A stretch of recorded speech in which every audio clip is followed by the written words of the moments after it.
Magandang araw mga amo at welcome sa Kalye Topics. Sa video na to ay magkokomento tayo patungkol po dito sa patuloy na ginaganap na pagdinig ni Senador Amy Marcos dito sa pagkakasurrender di umano ayon ng gobyerno kay dating Pangulong Rodrigo Duterte sa ICC. So, kamakailan lamang ay nagsagawa na naman ng kasunod na paano ba natin sasabihin to? Inquiry in aid of legislation. Yan naman lagi ang kanilang litanya sa legalidad ng pagkakasurrender kay dating Pangulong Duterte sa ICC at nagkaroon pa nga siyempre, di ba, ng drama dahil bago yung huli, yung sinundang pagdinig ay hindi dinaluhan ng mga resource persons, yung mga tao, mga opisyal na involved dito sa, kontrobersyang kinakaharap ngayon ng ating gobyerno dito nga sa pagkakasurrender kay dating Pangulong Duterte sa ICC ay nalalambungan na ng pagdududa at kamakailan lang din o kahapon lamang ay may isang media outlet na nag-interview kay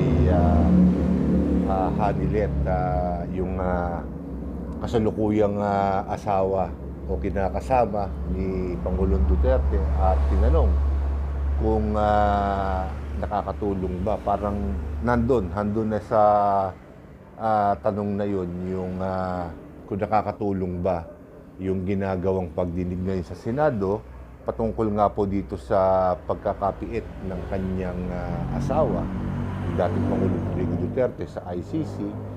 At walang patumanggang sinabi ni Hanilet Abancella ba yun? Ang kabuuan ng pangalan ay paek-ek lang. So, ibig sabihin, ang asawa ni dating Pangulong Rodrigo Duterte ay hindi bilib dito sa ginaganap na pagdinig na to at kumbaga, pakitang tao lang. Paek-ek siguro, ganun ang ibig sabihin. So, may mga katanungan tayo na nabuo sa ating isip at ang unang tanong dito ay may silbi pa ba itong ginaganap na pagdinig ni Senador Amy Marcos dito sa pagkakasurrender kay dating Pangulong Rodrigo Duterte sa ICC? Well, para sa akin, ang sagot dyan ay basically wala na. Wala nang magiging silbi ito dahil nasa International Criminal Court na si dating Pangulong Rodrigo Duterte at kaparis nga na sinasabi ng ating gobyerno, wala na sa kamay nila ang ikapalaran ni dating Pangulong Duterte. So, tama naman sila doon dahil syempre ibang korte na yon. At ikalawa, hindi na rin makatutulong itong pagdinig na to para maibalik si dating Pangulong Duterte sa Pilipinas kung magkaroon man ng linaw itong ginagawang pagdinig na to. So, malabo nang may maitulong na maganda ito kay dating Pangulong Rodrigo Duterte. At siyempre, ang ikalawang tanong naman dyan, kaya ba ginagawa ni Senador Amy Marcos itong mga pagdinig na to ay dahil sa una, siya ay isang kandidato at ikalawa, siyempre, maging popular siya sa mga botante, lalong-lalo na sa hanay ng mga Duterte, sa mga botante ng Duterte. Napakalaking numero nun para ika nga makapagsiguro ng panalo sa kanya. So yun ang isang tanong na namuo sa isip ko. Siyempre ang sagot diyan oo naman. May halong politika din itong ginagawa ni Senador Amy Marcos na to, napapabor sa kanyang political agenda at political career. Siyempre, dahil unang-una nagagamit niya ang resources ng Senado ng libre. Di ba? Panahon ng kampanya ngayon at isa sa pinakamabisang magagamit ng isang kandidato na hindi siya gagamit ay ang resources ng gobyerno. So, sino na ba ang nakikinabang diyan? Maliban siguro kay Senador Cayetano na hanggang 2020 pa ang termino ay si Senador Bato de la Rosa. Laging nandoon. Si Senator Robin Padilla naman, 2028 pa yan. Pero magkaganon man, siyempre, kailangan nandun sila dahil kilala silang kaalyado ng mga Duterte. So, basically, ang chairman ngayon ng pagdinig na to ay si Senadora Amy Marcos. Kaya siya ang may pinakamalaking magiging pakinabang sa mga pagdinig na to. Halata naman yun. So, ikalawa, at kung mababalikan nyo yung isang video ko patungkol din kay Senador Amy Marcos, malaking bagay ito para sa karir niya. Kaya ako na siguro para sa political career niya itong ginagawa niya na to. At syempre para sa pamilya na rin. Bakit kanyo? Sinabi ko na nung huling video ko na kung, at ito ay isang malaking kung, pala rin si Vice President Sara Duterte na malusutan itong napipintong impeachment niya. At maging milagro, pwede ko na rin sabihin maging milagro, na makatakbo siya sa 2028 national election at pala ring manalo bilang susunod na Pangulo ng ating bansa. Sa tingin nyo, hindi siya gaganti sa mga Marcoses? Hindi ba? Saan papasok si Senador Amy Marcos dito? Siyempre, nasa posisyon pa rin siya kung mananalo siya.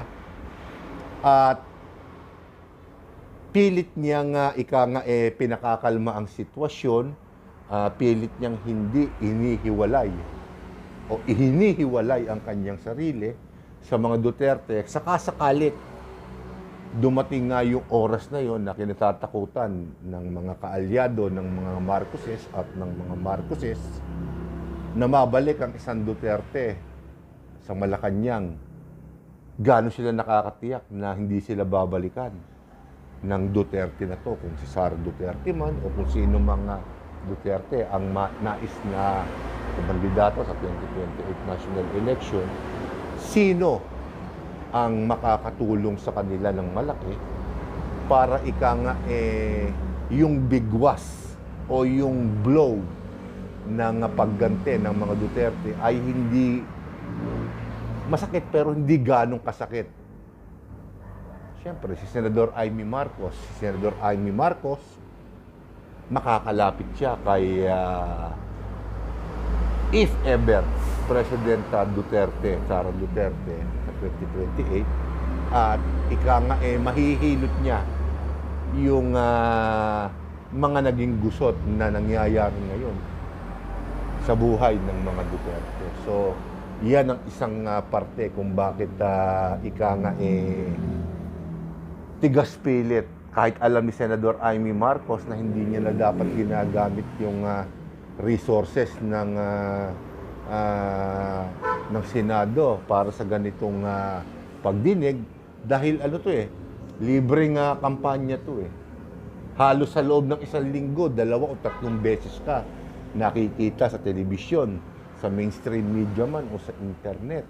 Hindi ka makakalimutan ng mga botante at malamang may mga nasa kampo ng Duterte na nahihilot mo na tinutulungan ka at tutulungan ka sa eleksyon. So maliwanag pa yon.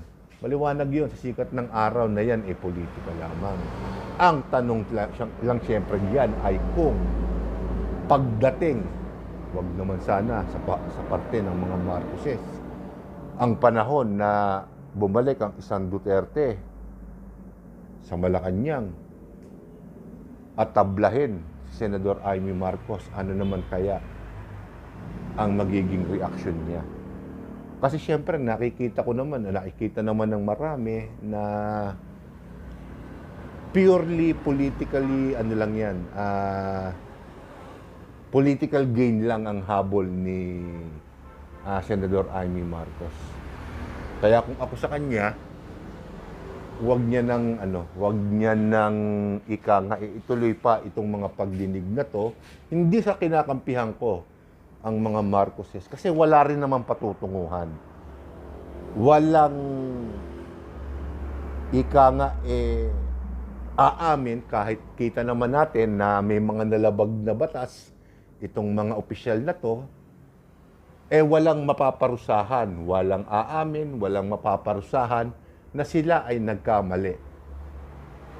Walang ganun. Siguro pagkabila na ng termino ni President Bongbong Marcos at merong isang politiko na gustong ungkatin uli itong problema na to, baka mapanagot sila. At yung mga pulis na yan, yung mga politiko na yan na nasa poder ngayon ng kapangyarihan, another sarsuela na naman sa hinaharap. Sino kaya ang babaliktad sa kanila? At nakatitiyak ako na ang ididiin nila kung sakasakali man at malalagay sila sa alanganin ay si Pangulong Bongbong Marcos. So, ginagawa lang nilang laruan ang politika dito sa ating bansa. Imbis na asikasuhin nila yung mga malalaking problema na kinakaharap natin sa pang-araw-araw, wala silang inaatupag kung hindi politika, maging sa Kamara. Kaya, siyempre, ang pag-asa lamang niyan, tayong mga butante na magluluklok uli sa kanila sa pwesto, kinakailangan piliin na po natin. Maging matalino na po tayo. Paulit-ulit ko na sinasabi sa inyo yan. Hindi natin kailangan ng sikat. Ang kailangan natin ay yung may utak at may tapang. Kung wala niyan at puro gandang lalaki at sikat lang, wala tayong mapapala dyan. Di ba? Puro nakatambay lang sa Senado, walang nagagawa. O sa Kongreso, walang ginagawa kung hindi mangupit sa pondo ng ating bayan.